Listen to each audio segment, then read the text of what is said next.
In S.J. Thompson's video, combining atheist street epistemology with Christian truth, she once again hands over the reins of reason to good old reliable faith and other logical fallacies.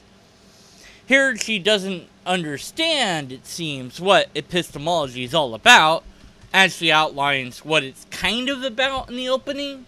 But that's not really that concerning to me, because I don't know if I really want her to understand what epistemology is, because she fills in the rest of the video by explaining how to avoid engaging your brain. Just quote from the Bible, essentially. After all, that's what you're told to do as a Christian. Just preach that good word. Don't think about it. Don't reflect on it. Don't question it. Just keep quoting the verses over and over again. Just remind people the sacrifice of Jesus and how much he means to you. That's what's important after all. Remember to read and reread these verses so that you can be ready to regurgitate them upon command. You see, apologetics was at one time promoting itself as a defense of the faith, but here it reveals its true nature once and for all to see. It's really just about spreading the word of Jesus and Christ and religion of Christianity above all else. It's not about reason. It's not about arguments. It's not about critical thinking. It is about proselytizing. Apologetics is not going to convince a skeptic, and it's not meant to. Apologetics must be for the Christian. The whole endeavor of apologetics is just a clever intellectual mask that somewhere, to look sophisticated, will actually pondering nothing deep of any significance. This is why apologists recite the same broken arguments time and time again. If the Bible gets anything right, it is the quote from Ecclesiastes, "There is nothing new under the sun." The whole point is to avoid the tough, difficult questions that a street epistemologist might ask. By the way, it's not atheism per se. Epistemology can be used by anybody. It is a system used to examine beliefs and ideas and be more critical of them, to think deeply about them. The shortest and most boring videos are when whatever the street epistemologist is asks the person what level their belief is at. They say 100%. They ask if anything would change that. The person says no, and they say, "Thanks for your time."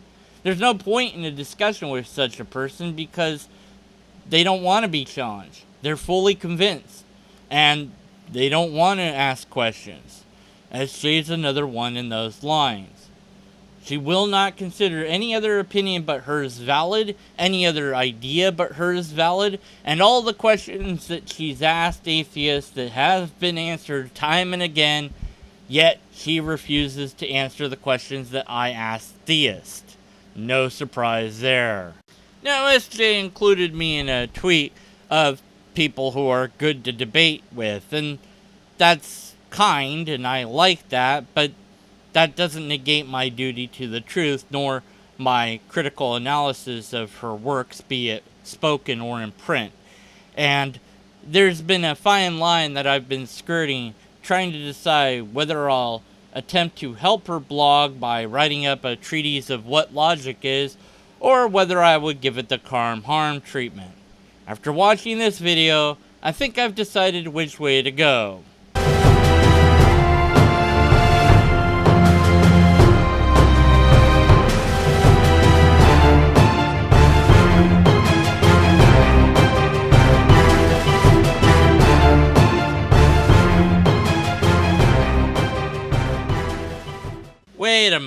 Wait a moment. I can't do the epic series without an epic name. I mean, Harm, that was a brilliant name. But Christian apologist, there's nothing I can do with that. There's no way I can make fun of that easily.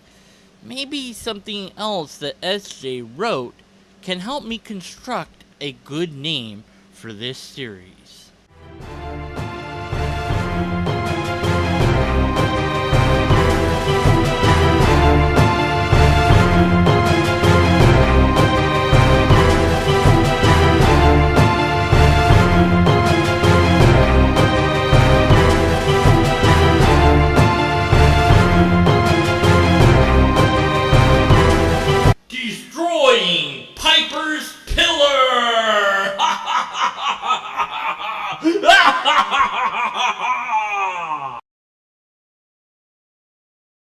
Now, although